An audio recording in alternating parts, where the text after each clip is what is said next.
Pernahkah kamu bekerja keras setiap hari, namun hidupmu tetap terasa jalan di tempat, seolah semua usaha itu tidak pernah cukup? Jika iya, dengarkanlah kisah ini.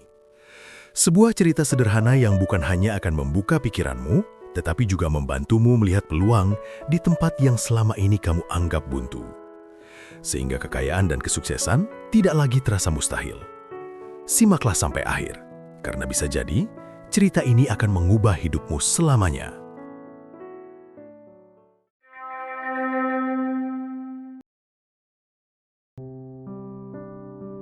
Suatu ketika, pada abad ke-18, hiduplah seorang pemuda bernama Aran.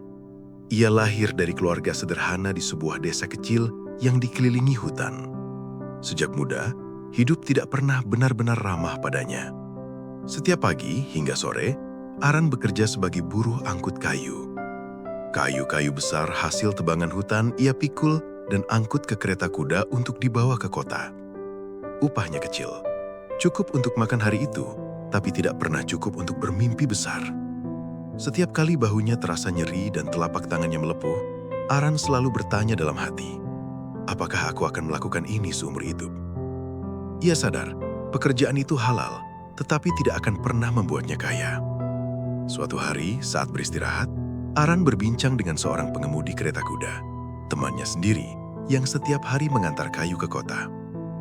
Dengan rasa penasaran, Aran bertanya dengan rasa penasaran, untuk apa sebenarnya kayu-kayu ini dibawa ke kota? Temannya menjawab santai, untuk bangunan dan furniture, meja, kursi, lemari, barang-barang itu dijual mahal. Kata dijual mahal langsung tertanam di kepala Aran. Sejak hari itu, pikirannya mulai berubah.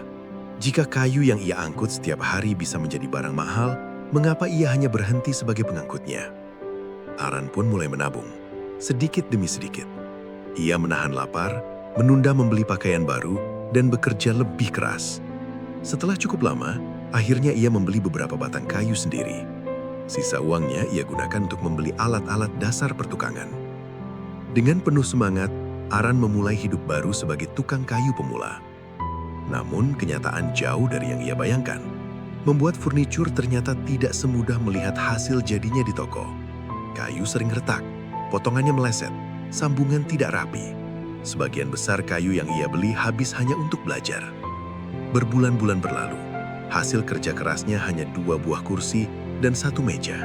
Itu pun penuh cacat kecil. Meski begitu, Aran tetap bangga. Inilah hasil pertamaku, pikirnya. Dengan penuh harapan, ia membawa furnitur itu untuk dijual di pasar desa. Ia yakin, setelah susah payah belajar, akhirnya nasibnya akan berubah. Namun ia kembali keliru. Menjual ternyata sama sulitnya dengan membuatnya. Orang-orang menawar terlalu murah, mengkritik hasil kerjanya. Bahkan banyak yang hanya datang untuk melihat, lalu pergi begitu saja. Tidak ada yang membeli. Uang Aran habis, kayu habis, harapannya pun nyaris ikut habis. Di titik itulah, Aran sadar bahwa semangat saja tidak cukup. Ia butuh pengalaman, bukan hanya mimpi. Dengan sisa tenaga dan tekad terakhirnya, Aran membuat keputusan besar. Ia meninggalkan desanya dan merantau ke kota. Sesampainya di kota, Aran tidak langsung menjadi orang sukses. Ia tidak membuka bengkel sendiri, tidak pula langsung kaya. Seperti kebanyakan perantau lainnya, Aran memulai dari bawah. Ia bekerja sebagai perajin kayu di sebuah toko mebel yang cukup besar. Setiap hari ia mengamati, belajar, dan bekerja tanpa banyak bicara.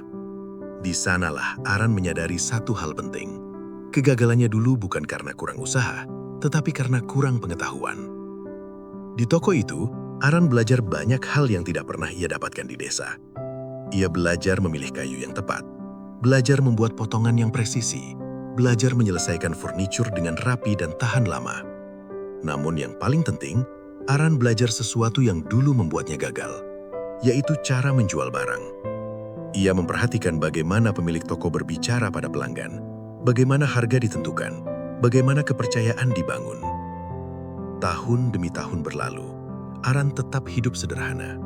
Upahnya cukup, tapi tidak berlebih. Meski begitu, ia tidak mengeluh. Ia tahu, ia sedang mengumpulkan sesuatu yang jauh lebih berharga dari uang, yaitu pengalaman. Setelah bertahun-tahun bekerja, akhirnya Aran kembali ke desanya. Ia tidak pulang dengan kemewahan, tetapi dengan tabungan dan keyakinan. Dengan uang hasil kerja kerasnya di kota, ia membangun bengkel furnitur kecil miliknya sendiri. Kali ini, ia tidak terburu-buru. Ia mengerjakan setiap pesanan dengan teliti, menggunakan semua pelajaran yang pernah ia dapatkan. 2 tahun pertama, bengkel itu akhirnya bisa berjalan. Beberapa pembeli datang, beberapa furnitur terjual. Nama Aran mulai dikenal, meski hanya di sekitar desa. Namun, hidup tetap tidak mudah. Penjualannya tidak banyak. Keuntungan hanya cukup untuk memenuhi kebutuhan sehari-hari. Ia kini memiliki istri dan anak yang harus dinafkahi. Aran bekerja dari pagi hingga malam. Tangannya kembali kapalan, punggungnya sering pegal. Tapi kali ini, yang lebih berat bukan tubuhnya, melainkan pikirannya. Tahun demi tahun berlalu. Aran kini berusia 40 tahun. Rambut di bagian tengah kepalanya mulai rontok. Mungkin karena usia, mungkin juga karena terlalu banyak berpikir. Beberapa pelanggan yang datang sering bercanda. Mejanya kuat, tapi rambut pembuatnya makin tipis.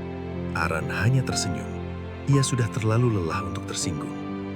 Di dalam hati, ia bertanya-tanya, apakah sejauh ini saja batas hidupku? Ia sudah mencoba, ia sudah gagal, ia sudah bangkit lagi. Namun hasilnya tetap terasa biasa saja. Aran tidak menyerah, tapi ia juga tidak tahu harus mencoba apa lagi. Suatu sore, Aran duduk bersama ayahnya di teras rumah. Ayahnya sudah sangat sepuh, gerakannya lambat, tetapi pikirannya masih tajam. Ia memperhatikan kepala Aran yang semakin menipis di bagian tengah. Sambil tersenyum kecil, ayahnya berkata, "Di keluarga kita ada ramuan lama, dulu digunakan untuk menumbuhkan rambut." Aran sempat ragu karena ia merasa kalau rambut botak tengahnya bukanlah aib, namun apa salahnya memperbaiki penampilan, pikirnya. Ayahnya mengajarkan cara meracik ramuan itu. Bahan-bahannya sederhana, diwariskan turun-temurun.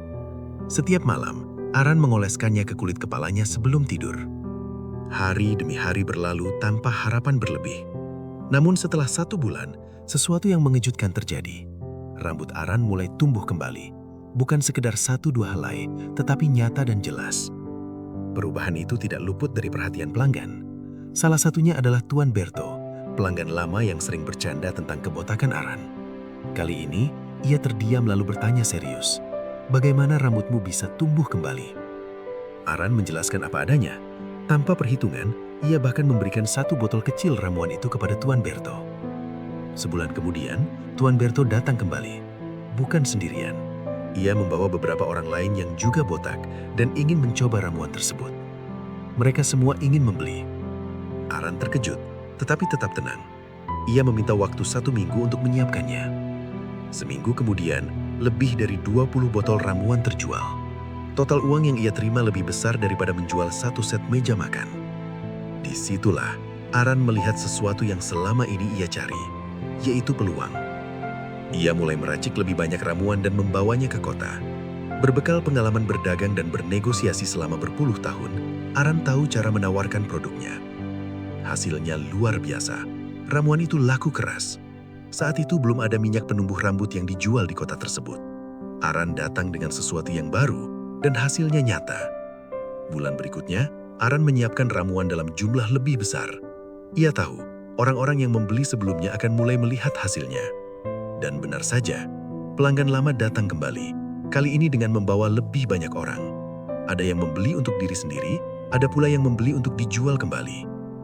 Dan dalam waktu 1 tahun, hidup Aran berubah total. Ia bukan lagi buruh angkut kayu, bukan pula perajin kayu yang hidup pas-pasan. Ia kini dikenal sebagai saudagar minyak penumbuh rambut yang kaya dan dihormati. Padahal ia tidak pernah merencanakan jalan ini. Ia memulai hidup sebagai buruh angkut kayu, bercita-cita menjadi pengusaha mebel, dan akhirnya menjadi saudagar ramuan.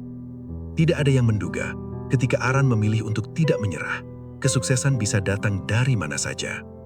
Lelah perjuangannya selama berpuluh tahun bisa terhapus hanya dengan 1 kesuksesan. Teman-teman, dari kisah Aran, kita belajar bahwa ketekunan bisa mengubah kegagalan menjadi kekuatan. Ada orang yang gagal 20 kali sebelum berhasil. Ada yang gagal 100 kali sebelum sukses. Perbedaannya bukan pada kecerdasan atau keberuntungan, tetapi pada satu hal sederhana, yaitu mereka tidak pernah menyerah. Selama kita terus mencoba, peluang sukses akan selalu ada. Namun saat kita memutuskan menyerah, disitulah peluang itu benar-benar hilang. Maka dari itu teman-teman, ayo bangkit. Ingatlah bahwa hanya butuh satu kesuksesan untuk menghapus semua lelah perjuanganmu. Semangat teman-teman, kalian pasti bisa. Jangan lupa subscribe, like, dan tinggalkan komentar jika kalian mendapatkan manfaat dari video ini. Terima kasih telah menonton sampai akhir dan sampai jumpa di kisah berikutnya.